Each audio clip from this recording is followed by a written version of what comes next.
சேனலுக்கு நீங்கள் புதிய நபர்னா புதிய தகவல்களுக்கு நம்ம சேனலை சப்ஸ்கிரைப் பண்ணிக்கோங்க. 1914 அட்மிரல் பிரான்ஸ் வான் ஹிப்பர் முதலாம் உலகப் போரின் போது ஸ்கார்பரோ, ஹார்ட்பூல் மற்றும் விட்பி மீது தாக்குதல் நடத்தினார். 1942 ரோமாவை அழிப்பதற்காக ஆஷ்விட்ஸுக்கு நாடு கடத்தப்பட வேண்டுமென்று ஷுட்ஸ்டாஃபில் தலைவர் ஹென்ரிச் ஹிம்லர் உத்தரவிட்டார்.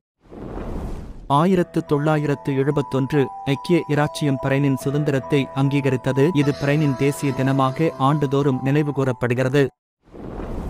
1989 ருமேனிய புரட்சியின் போது அதிருப்தியில் இருந்த ஹங்கேரிய போதகர் லாஸ்லோ டோக்ஸை வெளியேற்ற அரசாங்கம் மேற்கொண்ட முயற்சிக்கு பதிலளிக்கும் விதமாக ருமேனியாவின் டிமிசோராவில் எதிர்ப்புகள் வெடித்தன. 2013 பிலிப்பைன்ஸ் தலைநகர் மணிலாவில் பேருந்து ஒன்று உயரமான நெடுஞ்சாலையில் இருந்து விழுந்ததில் குறைந்தது 18 பேர் இறந்தனர், 20 பேர் காயமடைந்தனர்.